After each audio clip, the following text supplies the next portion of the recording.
Hey, welcome to Brunch with Brian this morning. I have some things I want to talk about today.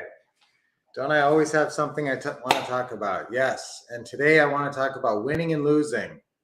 It's been a crazy football season. It was a wild tennis match yesterday. I love tennis. And so there was a lot of winners and losers in the world of football. Now, I'm a Minnesota Vikings fan from Minnesota originally. And I always rooted for the Vikings, and they lost the Super Bowl 4 times between the time I was 8 and 14. They went to the Super Bowl and kept losing. And it was hard, and they have done studies on this. When your team loses, do you feel more like a winner? Do you have more confidence or less confidence? And people tie their self-esteem to their team's performance. I like to relate this back to real estate because I really like to win. And I am a competitive person, and Lynette's a competitive person. So we're both, pretty competitive, and we like to win. But here's the thing. In real estate, how often do you have to win? If you get, enough leads, and we want you to get a good amount of leads per month, 20 to 50 calls to sellers. I like closer to 50. I'd like you to be thinking about talking to 20 sellers a week. So that'd be 80 calls a week or 80 calls in a month. So how many of those do you have to win with? I mean, really just one a month. I mean, really not even that. If you want to really succeed in real estate, you can do extremely well in real estate part-time, doing 5 or 10 deals a year. If you're doing the right kind of deals, if you're doing some buy and hold, lease purchase exit strategy, seller financing on the front end. So creative financing deals that we love. And you don't have to win that many. I mean, we lost out on tons of deals over the years, but then we get the ones that you get pay off. And so you don't have to win every time. And sometimes this is a frustrating situation for some of us who like to win and want to win all the time and work hard to win. And so here's what I want you guys to focus on. When you do not win, when you don't get the deal and someone else gets it, or whenever you don't win, or whenever your team doesn't win. When your team doesn't win, it's harder because you really don't have any direct impact as much as you think. Maybe putting your beer mug upside down and counting to 10 or something. Your little superstitions have an impact on the outcome. You don't have a lot of changes you can make in your life to impact that outcome. But when you're doing your real estate or anything that you have a say in, anything in your life that you want to win or lose, and that's down, that could be anything. It could be something at your regular job. It could be your real estate. It could be in relationships, although, that's not really the best way to think about relationships, is a win and lose thing. But the more you can learn from losses, just write that down. If you're a good note taker, is just learn from losses. And that's probably the thing I've done the best in my whole life is, I've had a lot of losses, and we all have losses as we go along. And if you're in real estate, for sure, you're not going to win every time. And so just got to learn and improve. So, and as long as you consistently improve, as long as you learn something, it's not a loss. So you can turn a loss into a win by learning. I share this once in a while, but my life purpose is to leave a legacy of love, learning, and land. Okay, the land part is pretty much taken care of. We got lots of land we're going to be giving the kids, so that'll be part of our legacy. Love, I work on that all the time. But having that in my mission statement, my life purpose statement, is helpful, because sometimes when I'm feeling not the best or whatever, or something is annoying me, I just start thinking, well, come on, that's not part of my legacy to leave a grouchy, picky, annoyed person. No, it's to leave more love. So I try to get that out of my mind and focus more on the love. So love, learning, you guys know that I've been teaching real estate for 20 years almost. And I taught the kids things, so I really believe in learning. I think you can become a whole new person by learning.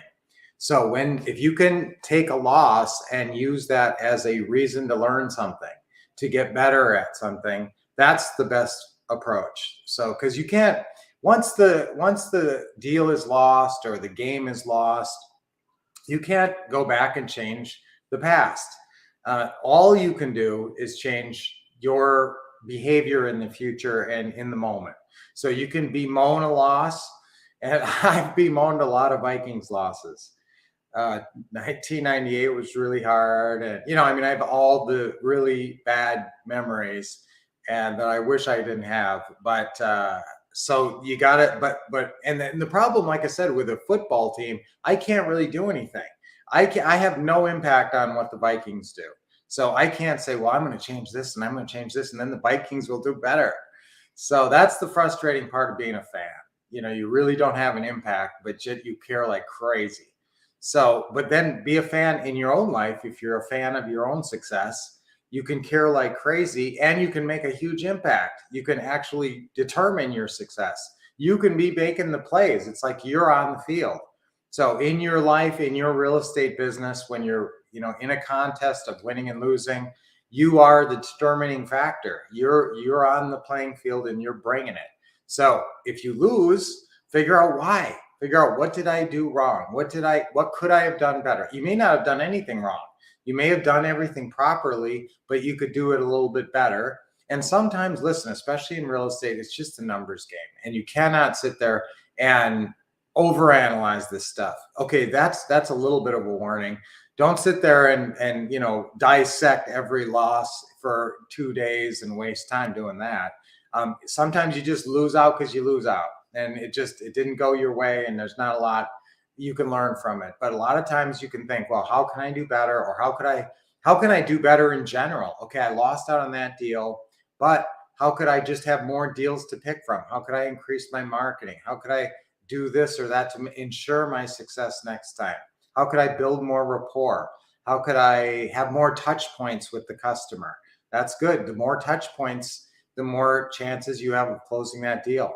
I want you to reach out to them in an email follow-ups, phone follow-ups. The more times you just reach out and they see your name, the more it seems like you're the one they're going to sell their house to if it's a seller, or that they're going to buy your house if they're a buyer. So you can win a lot more. And let's face it, there's lots of wins and losses on a daily basis. I mean, you lose a bunch of times every day. It's how you deal with it. If you just sit there and get bitter and say, oh, just chalk up another loss against me. No, but if you take it and you say, what can I do better? How can I improve? How can I just be happier in general? And you know what? If there's an area, this is important now. If there's an area in your life where you can't win, and sometimes we get into an area of our life and we just are never going to win. We're never going to win what we think we need out of that area or what we want out of that area. You're never going to get it. You're never going to win. And sometimes it's a relationship thing. Often it's a relationship thing. You're never going to get what you need out of that relationship, yet we keep on going back to it and not having it be productive. So sometimes, guys, if you're in a game that you can't win, you get out of the game. Okay, if you can get out of certain games, and sometimes that's a relationship, sometimes that's a work relationship. Sometimes just think about your life and think if there's an area that you're taking a lot of losses, emotionally even, or like, it's costing you time, or you're not as good at work because of it, or whatever, or your real estate, some area or person that's causing you like ongoing losses. Sometimes you just got to back away from that and not incur all the losses. Don't play that game.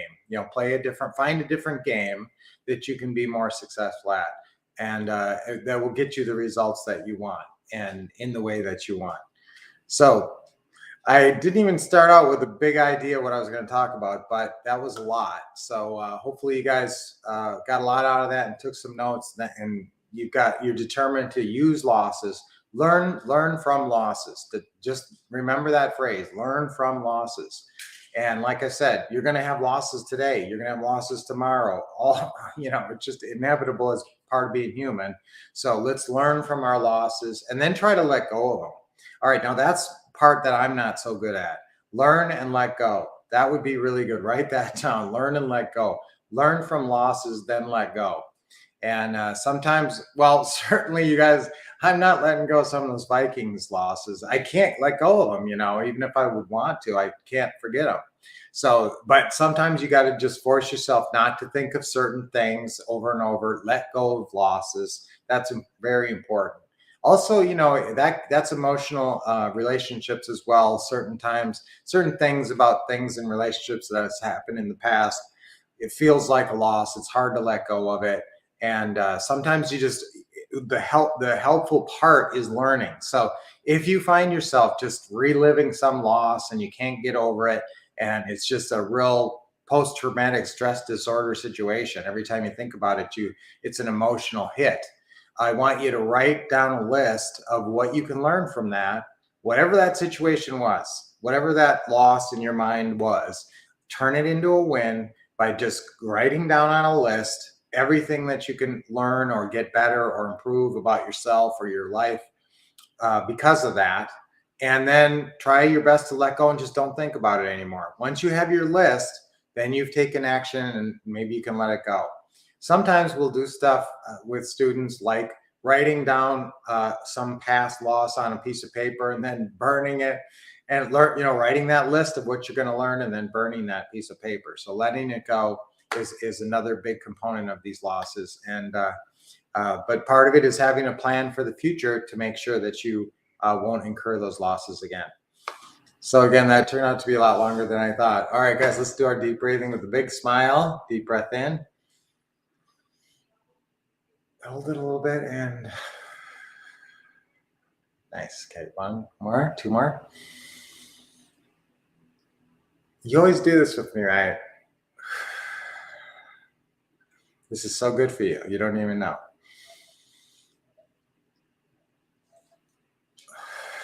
Good job. All right. And always, loosen up. Always get that big smile on your face. That's a big, big thing. Come here, baby. Come here. Come here. Oh, Willow. Yep, I got the doggies. So, guys, great time today. Learn from losses, then let go. That's our affirmation for today. Ready? 1, 2, 3. Learn from losses, then let go. Let's do it again. Learn from losses, then let go. Awesome.